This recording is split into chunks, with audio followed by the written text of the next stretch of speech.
ஹரஹர சங்கர ஜெய ஜெய சங்கர காஞ்சி சங்கர காமகோடி சங்கர. ஒரு மனிதன் வாழ்க்கையில் வீழ்வதற்கு நிறைய காரணங்கள் இருக்கலாம். நமக்கு பிடிக்காதவர்கள் நம்முடைய முன்னேற்றத்தை பார்த்து பொறாமைப்பட்டு முன்னேற்றத்தை தடுத்து நிறுத்த ஏதாவது ஒரு எதிர்மறை ஆற்றலை தூண்டிவிடலாம். நம்முடைய வாழ்க்கையில் போராட்டம் தொடங்கிவிடும்.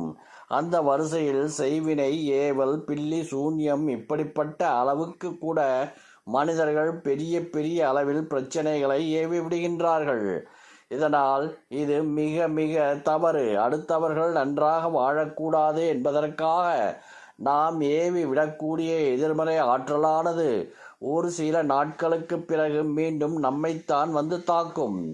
அடுத்தவர்களுக்கு நீங்கள் சூன்யம் வைக்கவில்லை, உங்களுக்கு நீங்களே சூன்யம் வைத்துக் கொள்கிறீர்கள். முதல்ல எதிராளிகள் அழிய வேண்டும் என்ற நினைப்பில் இருந்து வெளிவர வேண்டும். அடுத்தவர்களுக்கு கெடுதல் நினைப்பவர்கள் நிச்சயம் தானும் கெட்டுப்போகத்தான் செய்வார்கள். சரி, யாரோ ஒருவர் நமக்கு செய்வினை வைத்து விட்டார்கள்.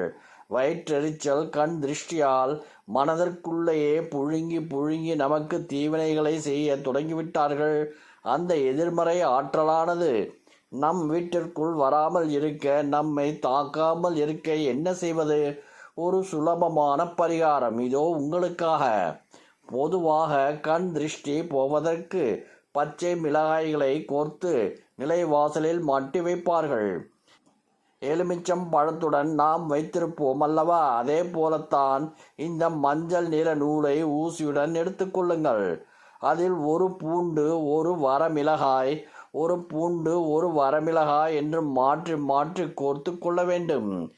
இப்படியாக 7 பூண்டு 7 வரமிளகாய்களை கட்டி நிலைவாசலில் குல தெய்வத்தை நினைத்து கட்ட தொடங்கிவிடுங்கள். அவ்வளவுதான். இந்த பரிகாரத்தை ஞாயிற்றுக்கிழமை அன்று செய்யலாம். அப்படி இல்லை என்றால் அமாவாசை தினத்தில் செய்யலாம். கட்டிய இந்த இரு பொருட்களையும் 3 மாதத்திற்கு ஒரு முறை மாற்றினால் போதும். பழைய பூண்டு மிளகாய் கால்படாத இடத்தில் தூக்கி போட்டு விடுங்கள். எந்த விதமான எதிர்மறை ஆற்றலும் கண் திருஷ்டியும் நுழையாமல் இருக்கும். வீட்டிற்குள் இருப்பவர்களுக்கு செய்வினை பாதிப்பு இருந்தாலும் அது வீட்டிலிருந்து வெளியேறிவிடும். உங்களுடைய வீட்டில் ஏதாவது கண்ணுக்கு தெரியாத அமானுஷ்யமான பிரச்சனை இருந்தாலும் அது வீட்டை விட்டு வெளியேறிவிடும். நம்பிக்கை உள்ளவர்கள் நம்பிக்கையோடு இந்த ஒரு சின்ன பரிகாரத்தை செய்து பாருங்கள். நம்ப முடியாத பெரிய பலன்களை அடையலாம். ஹரஹர சங்கர ஜெய ஜெய சங்கர காஞ்சி சங்கர காமகோடி சங்கர.